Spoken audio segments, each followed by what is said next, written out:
You're listening to the Unsure Entrepreneur Podcast with Roger Pierce. Whether you're scribbling business ideas on a napkin or wrestling with the should I, shouldn't I question, get ready to explore the realities, the risks, and the rewards of entrepreneurship as we share the stories, scars, and successes of small business owners. Hello and welcome to the Unsure Entrepreneur Podcast. I'm Roger Pierce. Thanks for joining us.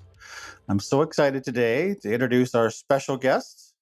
Chala Dincoy is the CEO and founder of the Repositioning Expert at repositioner.com, where she helps B2B service providers to reposition their marketing message and better connect with decision makers.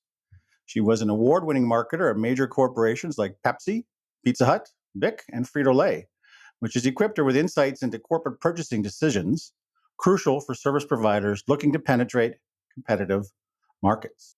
Now, her approach combines her corporate experience with innovative strategies, which she also shares through speaking engagements at notable venues like NASDAQ and the Harvard Club of Boston, and through her many media appearances on networks like ABC and Fox. As if that wasn't enough, Chala is also the author of several books, including Gentle Marketing, where she explores less aggressive, more relationship-focused marketing tactics that are designed to attract and maintain clients. Welcome, Chala. Wow, I never had anybody rewrite my bio like so nicely. I hope I got it right. You did. You should just tell people how you know me, how we met like 100 years ago. Well, that's right. We were just talking about that through, what was it, Business Networking International, BNI?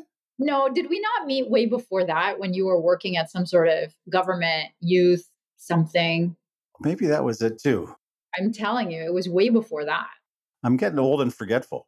I know, right? But you still have a good head of hair. Thank you for saying that. I keep my barber in green, so. No kidding. Thank you so much for being here. I really appreciate the time today. My pleasure. Always a pleasure. Anything for you. So, Chala, you've got a fascinating business and a journey, and I want to get to all that. But for some context, can you, in your own words, explain what you do and who you do it for?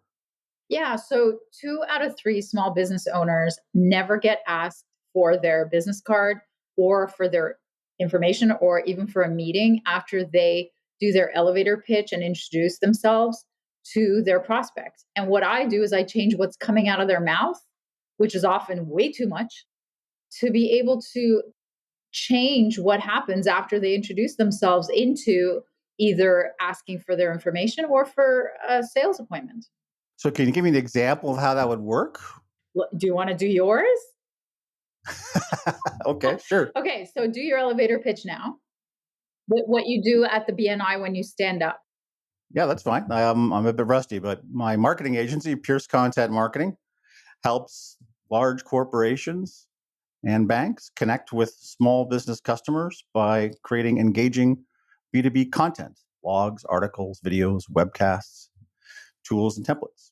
Okay. Do I have your permission to polish? Of course, I'd love to polish. So, just for expediency's sake, I would have you pick one target. So, I like that the fact that you said bank, so financial corporations, because large corporations is way too broad for me. So, let's just say, because I prefer that you target by industry. So, let's say financial institutions. What is their number one problem that they have that connecting with small businesses through your content would solve? Like, what is their problem? Lead generation. For commercial accounts, right? Yes. And is there something like some sort of stat that you could give around their pain? Like, did you know that 70% of financial institutions are struggling to get leads because they have no way to connect to small businesses or something like that in terms of a problem? The biggest pain point is it costs big businesses a lot of money. Customer cost per acquisition, right? Cost per acquisition is big because trying to find small business owners is tough. And content marketing, which is what we do, is fairly affordable compared to other methods of advertising and marketing. Affordable, but we need to prove that it's effective. So I would love it if we could say something like, as soon as you opened your mouth and you were meeting a bank, let's say, who could hire you, you would say something like, did you know that client acquisition for a small business lead for a financial institution is 300% less through content creation versus any other marketing tactic that's been deployed right now. And what I do, what my company does, is we create content to do that. Yeah, that's great. So if I had a number like, the average cost of acquisition is $350 per new account or whatever, and we reduce that down to 125 with content, that's something we could use? Absolutely. I mean, if you were talking to a prospect and you literally told them, I could one third your marketing budget while keeping, the funnel full of leads of small businesses for your commercial business. Do you think anybody would be interested in talking to you? I would. Absolutely. And I guess you're right. We all come up with our own positioning and message, and it sounds good in our own ears.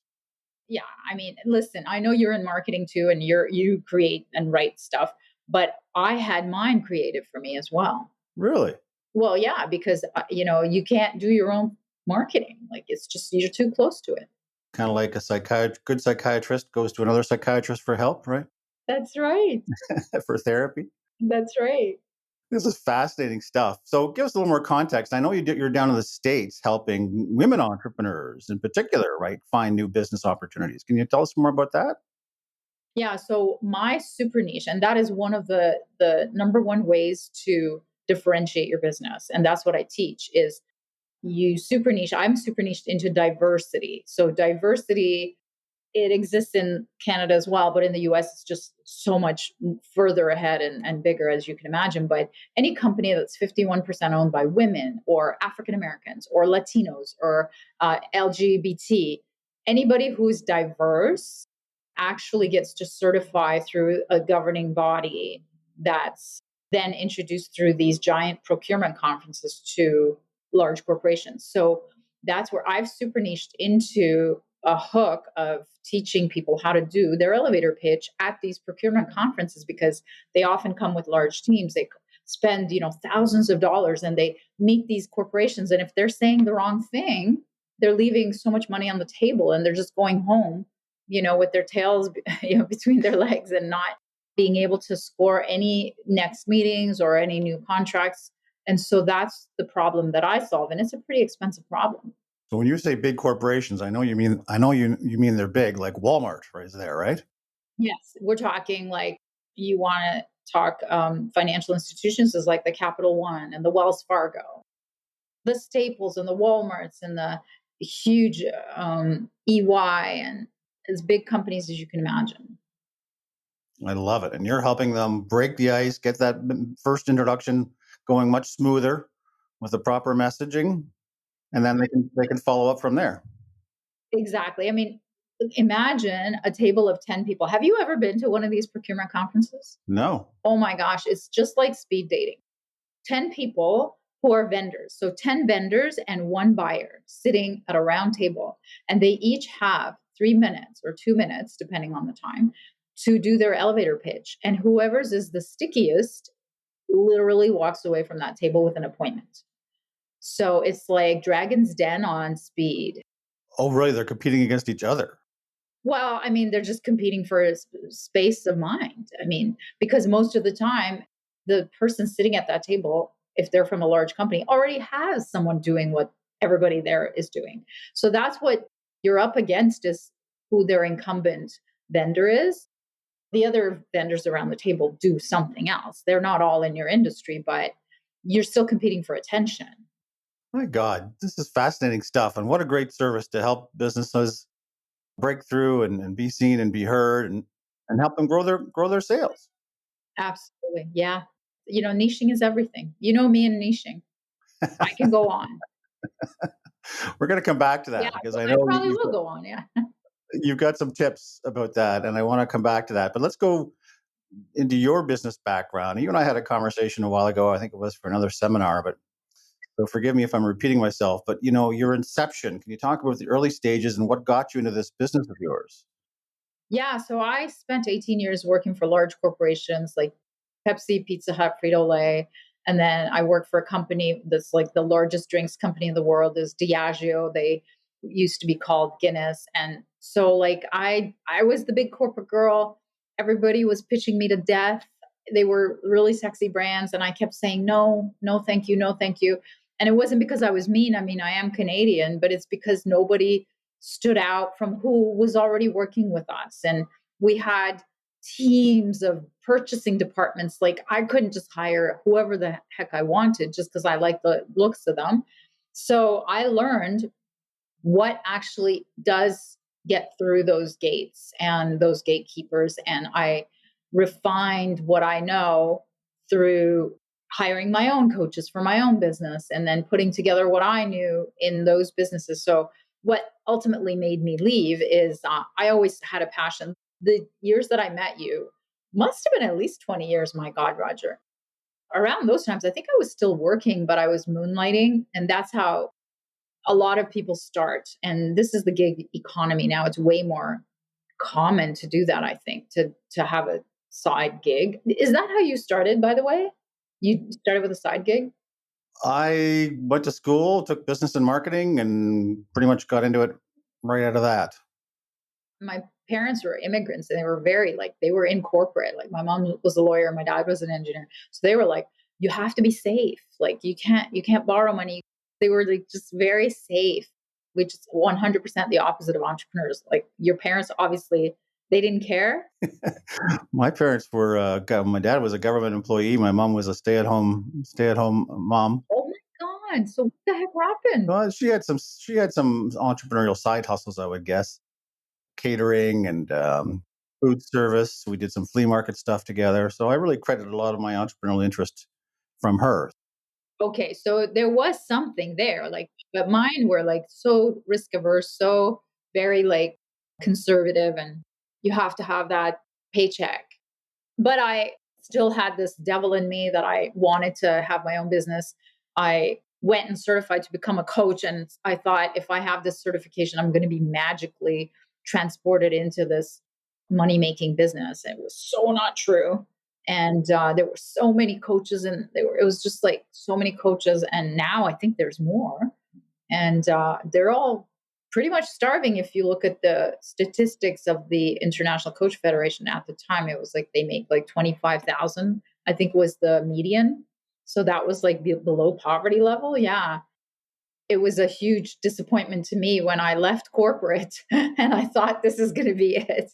And I was starving until I hired a coach to teach me how to sell myself, my services. And then I honed in on what is my niche. And then I used everything that I had learned working for the big corporations. And the number one problem that I saw around me was that smaller companies can't get into the big companies. They just don't know how. They don't know how to differentiate. They don't know how to get the doors open. So that's what I do now. That's what I teach them through that hook of first that elevator pitch at those procurement conferences. Selling to giants is difficult. Yes, whales. It's a long lead time. It's a very long lead time, and it's such a long lead time that, yeah, small business owners can starve getting there. So yeah, they have to diversify and they have to be always in action. Like 90 days out is what you're not doing today. So if you're doing nothing, you're going to be not eating 90 days from now. Right. You got to really be realistic about the sales process, especially if you're taking on that big corporate target. Yeah, and it's got to be continuous. Like you can't just feast or famine. You're like eating now because you have so much business, and then you don't do nothing about your marketing. And then, ta da, 90 days later, oh I always try to carve out a few hours a day for sales and sales related efforts. no. Yeah, whatever it is, I don't care how you do it, but as long as it's consistent, like it has to be some form of outreach in some way. Yeah, and consistent. Otherwise, we work ourselves to death when we get these projects and get all consumed about them. And you wake up and you go, wait a minute, where's the next job? Exactly. Yeah. And that's the thing, that's the biggest difference between being your own boss and having a boss is that there's no guaranteed paycheck unless you do a consistent marketing, which luckily I've learned and now I do. Like, I have my Tuesday tea times, which is I have a weekly podcast. Well, it's like a live stream, and then I have podcasts. Then I speak at conferences. Tell me more about the marketing you're doing because you do video. You've got these Tuesday tea, is it, with Chala? Tuesday tea time with Chala. Yes. That started all in the pandemic, the Tuesday tea time. And it focuses me into researching topic for content. Thank God for ChatGPT now. It just makes it so much easier. Although I'm still in charge of the topic and the interests. And then that one topic can actually become a keynote. It becomes my blog for the week. It becomes smaller potential fragments of cut videos. But then I also have my online programs that I launch, which I've restarted again this year. And I launched something called one liner marketing, which was really popular because everybody loves it. And thank you for your support with that. Everybody just loves that concept of just simplicity. And so I've been promoting them with daily. I gave myself the challenge of making a daily video every single day for 1 minute, just under a minute. And that was a big challenge, believe me, because it's like planning it every day. And then no matter what you look like, you have to slap on the makeup and get on the camera. I've seen those on LinkedIn. You put them everywhere too. Yeah, well, I mean, that's the thing, right? Like once you create that content, you're the content king. It's like you can repurpose it to death. You're touching upon a couple of really interesting themes here. Consistent marketing, which I would expect from you because you are in marketing. And a lot of business owners, they build it and they hope people will come, right? That's the big fallacy for early stage startups. Oh, I've got such a great, brilliant idea. This is going to sell itself. Well, it doesn't, Chala. You got to work at it. Like you're saying, you've got clients, you've got repeat business, you've got reputation, but you're still out there grinding with all these great marketing initiatives. You have to. Well, mine is the kind of business that's not a repeat. I do have repeat clients, but 90% don't, because once you have your positioning and your strategy, you really shouldn't change it every year. So once I've set you up and we've worked together for a year, unless you want to grow another industry or market or something, or you get onto the maintenance program just to make sure that I keep you honest, because people do pull back and roll back to what they used to be, which is like not doing any marketing. So unless you're on the maintenance program or you have a new challenge, there's no repeat business for me. So I have to literally rebook new clients every single year. And I have a huge revenue to continue, right? Like luckily I've been lucky enough to have a big revenue. So I need to continue that and recreate it from zero every single year. You mentioned a maintenance program. I want to ask you about that. But you were out there selling new jobs, but you got enough of them coming in that you're making a great living. Tell me about how you handle that kind of lumpy cash flow, or how a new entrepreneur can handle that kind of lumpy cash flow, and the secret sauce of what you just said, the maintenance program. That's got a recurring revenue, isn't it? Yes. And so what ends up happening is you either have like a year long program where it's monthly, where they're paying, and that's your salary. That includes maintenance programs. And or I also have like really high incentives for upfront payment. So like for example, I just bought this beautiful new house and I got 10% of it cash from a new client a week after I moved in. So funny. And so you know how you're allowed to put into your mortgage 10% every year? That's what it is. So I have different ways of working with my cash, and most of it I invested through the company. And that's because I have now enough funnels to do the monthlies through incoming clients, but also the extras I'm able to either invest or do like fun stuff like, paying down the mortgage. Multiple sources of income. It's the same source. It's business from clients, but you can look at it as I have a product, which is like I have the online do it yourself, nail your niche program. The books I use mostly, I don't really sell, I use mostly just for marketing, but I do have different formats of accepting payments, which serves different needs at different times. That's fantastic. And it's so important to build up some kind of trickle revenue after the initial sale. And in this digital age, it's so easy to do. I was interviewing another guest a couple of weeks ago, and they were talking about social media agency recurring revenue, and they have charges every month. And that's a great business model, one that I wish I had, because you can look forward to that, kind of like a salary. I suppose you always could. Depends on your contract, right? Like it could be, I don't know what it is for you. Is it pay per play kind of thing? My business with the corporations, it's typically project based. Okay. Yeah. So I mean, you could definitely make a proposal for an ongoing sort of engagement and put some perks in that you don't have in your project-based one and see if they'll go for it. Absolutely. See, I got to come and talk to you more. I'm a strategist. I can't stop. Let me go back to that because you mentioned something so interesting a while back about coaching and the business of coaching when you first left corporate, because that's the business model very attractive for a lot of new entrepreneurs. And I've got that in my upcoming book. People think, oh, I'll jump into coaching right away. Tell me about your experiences there, your words of wisdom and caution. Here's what I learned is some people, including me, thought that the more diplomas you have, the more certifications you get. You know this is what I'm talking about, right? The more accreditations, the more letters you have behind, the easier it'll be for you to make money, or the more you'll feel like you deserve it, or the more confidence that you'll have. And the truth of it is, it's all wrong. It all comes from fear. It all comes from a feeling of lack, that you're lacking something. And I had to learn this through coaching. And when I hired my first coach, he wasn't my first, but one of the first, he made me quadruple my prices overnight without delivering anything more. And it was all 100% mindset. And he taught me the language, how to sell it. And that's what I teach now. And that's what I use.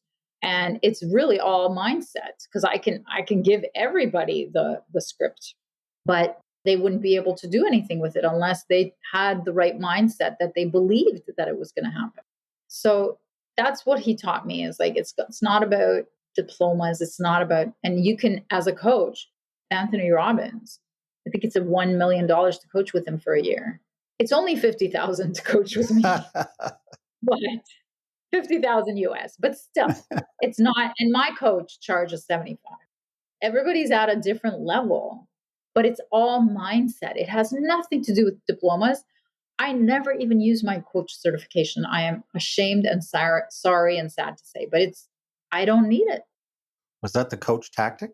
No, Coach Tactics is just the name of the company that I have, which is the incorporated name. I'm an ACC certified ICF coach. I never used the certification. I've let it lapse. Like years ago, I spent so much money and time trying to certify, and it doesn't matter. What matters is that you perfect a technique and a niche, and that you put together kick ass, I don't know if you were supposed to say that, plan, a marketing plan to go out and get them, and messaging. So, how do you help a new entrepreneur do that? So we start with a niche. We go into, okay, what is the industry that we need to focus on? Or if it's a B2C, what is the interest group?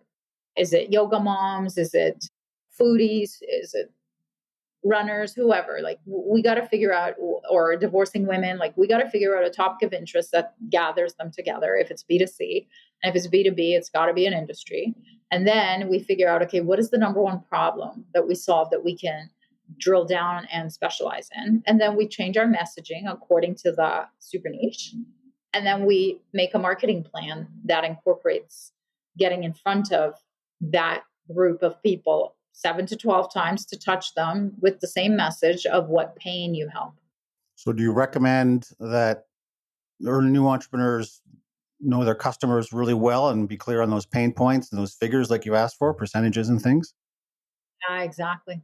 When you're super niched, that's why you're super niched, is because you not only does your messaging convey that you're an expert in their pain, but that you serve nobody else but them. And a lot of small businesses are like, oh my God, FOMO, right? Like fear of missing out. They're like, oh my God, what am I going to do if I can't serve the whole market? And not to make fun of them, but once you look at larger businesses that are doing well and how finely niche they are, then you'll get it. Until then, you can fight all you want and try to talk to everyone and sell everything. But once you look at more successful businesses, you'll see that they are niched. Whether they fell into it or picked it strategically, they're niched. It's so true. And I remember back in the days of BizLaunch, a company I used to co-own, where we trained entrepreneurs.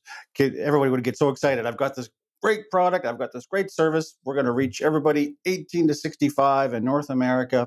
Everyone's going to love what we're offering. I'm like, well, do you have a Walmart type budget? Probably not, because you're not going to be able to reach a huge audience. You got a niche, right? You got a target. Roger, that's where we met, Biz Launch. Was that it? Okay. That's where we met. And you had a partner, right, with glasses. Yeah, that's right. But it used to always be, that fear of niching and been missing out on things. But really, according to you, it's a strength. It's where to build. Well, I mean, look at my business and look at how that's exactly how I help every single business. That's such great advice, especially for a small startup, because you can't be all things to all people. You don't have deep pockets for marketing. Play to your small business strengths, which is doing something really well, maybe something much better that the big corporations can't do, right? Exactly. Even if you're a plumber, become the expert in sewage or become an expert in leaky basements. Become an expert in condo toilets. Become an expert. I love it. That's great. Just niche, just focus, build your strength from there. Once you've got that brand established, then maybe you can start to introduce different product lines. Exactly. You can cross sell, upsell to no end, but you got to get in through a hook. Right. And it's so important to get that done right and get that messaging out there so the money can come in. Now, I want to go back to something you said before. Now, I know we mentioned this during our pre-call chat, but mindset. You talked about having a positive mindset, but you also are a big fan of what you call the abundance mindset. Can you explain what that is? So the abundance mindset always believes and knows that there's just more business out there. There's more business that you can possibly even handle. And all it is that like you are the best kept secret. You just have to get out and find more. And if you only think about where can I connect with these people, if that is the only question you ask yourself every single day, there is so much abundance. It's such a huge market. I mean, you're not even 1% of your industry, probably. You're probably like a 0.1%. And all you need to grow your business double, triple digits is just, a handful more of clients. It's true. All you have to keep asking yourself is just like, where are they? And then if you don't know, then ask experts like me, strategists, marketers, experts like you. You talk about positivity that way, but you also talked earlier about believing in your prices. You said you tripled your prices right away. That's a stumbling block for a lot of startups. Oh, I couldn't possibly charge that. I get those questions all the time. Oh, how do I bill for this? Yeah, I'll tell you, that was a game changer for me. And I really couldn't. I mean, I came from an immigrant background. We didn't buy anything that wasn't on sale. My parents always had a lack mentality. My dad is 90. He'll still take the bus instead of taking to the doctors like an Uber. Coming out of that mentality, I had to understand that in order to shift my wealth, I had to change how I looked at money and how I looked at my worth. And so I borrowed the faith from my coach to be able to charge because he said, yes, you can. And look, I do.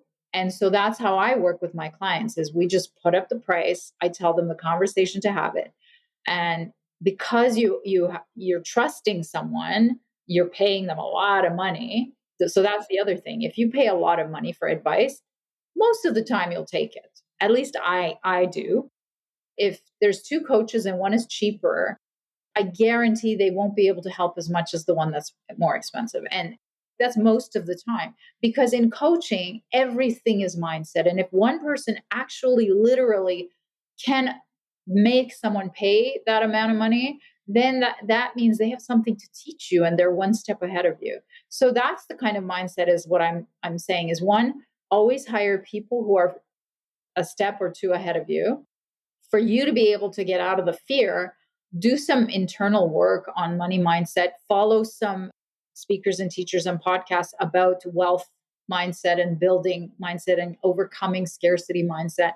I did a ton of work on that, honestly. I mean, you're smiling. Have you ever done any of this work? I'd be honest. No, I guess it just kind of happened along the way, but I'm a student of entrepreneurship, so I love everything about this. Yeah, I know. Oh, it was huge for me. It was my biggest stumbling block, honestly, Roger. It's tough to price. You're feeling the fake it till you make it kicks in for a lot of new entrepreneurs. How can I charge that? Am I really worth that much? The other problem is, of course, everyone thinks every hour of the working day is going to be billable. It's not. On my website, actually, at rogerpierce.ca, there's a break-even calculator free to use. You can actually see, how much of your time is going to be spent on admin and marketing, which is not paid work. You kind of break down how much billable hours you realistically are going to have in a week or a month, and then you see what you need to charge. That's how you figure out your pricing. I love it. Oh, that's such a good idea. Yeah, and those are the kind of tools that are really helpful for new entrepreneurs, because a lot of people get it wrong. They do a business plan thinking I'm going to get 40 hours a week billed. Doesn't happen, does it, Chala? That's not, you don't get paid by the hour when you're entrepreneur. You have to get paid by value. The value that you provide for them. I mean, what's it like for one bank to get a new client? How much value is that? That's a great example. Another great example I love to use is the accountant.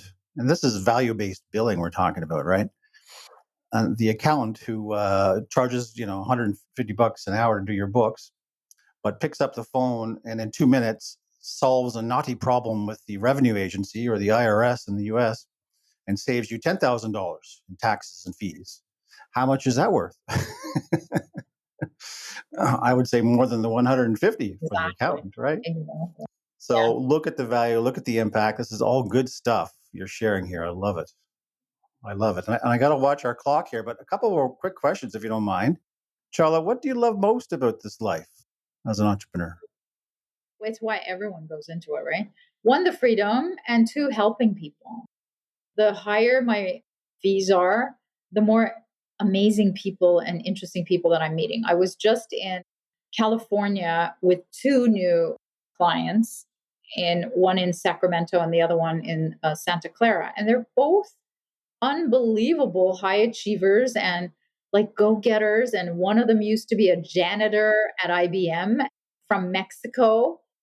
She had just learned English, and she's now the head of a woman owned furniture manufacturer, table manufacturer for $15 million in the US. And the other one is just like a family business. And they used to have a multi level marketing Arbonne business, which they still do, which they have like excelled at. And they took over the family construction business. And it's like a $40 million business in the US. And we're doing a whole strategy on hiring new workers because that's their biggest pain. On workers. What do you mean? Yeah, they need marketing to hire like construction workers. Oh, to find help. Yeah, it's amazing. That is amazing. And I guess that's my one of my summary questions to you is what's next for you? What do you see happening in the next couple of years for your business? I'm very comfortable. Like I pretty much work only a couple of hours a week. I have no urgency to change anything about my life because I'm really enjoying the balance and like I'm not really trying to grow. I thought about that. I don't really want a team. I thought about that. I don't want to travel more. I thought about that. In fact, I'm traveling less and moving things online. So maybe the next step would be to find really successful funnel online so that it balances both because I do enjoy the in person, but to do it every month to go to the US and speak on a stage is exhausting. And I just turned 55 last week. So I'm looking for less travel for work, more for personal. You deserve to live your entrepreneurial life the way you want. You've worked hard for it. And that's one of the joys of entrepreneurship is over time, you can kind of tailor things the way you want them, right? Yeah, that's exactly why people get into entrepreneurship is really the flexibility. Do you have any last piece of advice for someone who is the very beginning of their journey? Do it.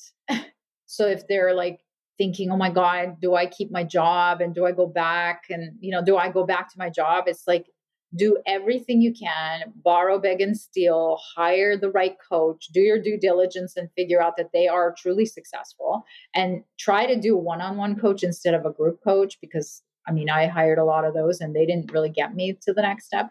So hire a good coach, take all the money you have in the world and give it to them, which is what I did. I took a lot of risk. Now, it's not everybody who can do this, but if you can, I think that's when you burn all your boats, that story of when the hero that burned all the boats, so the soldiers couldn't leave the island, so they had to beat and just travel back with the enemy's boats. Burn your boats and just put it all in and invest in a good coach, and then you'll see your business really change.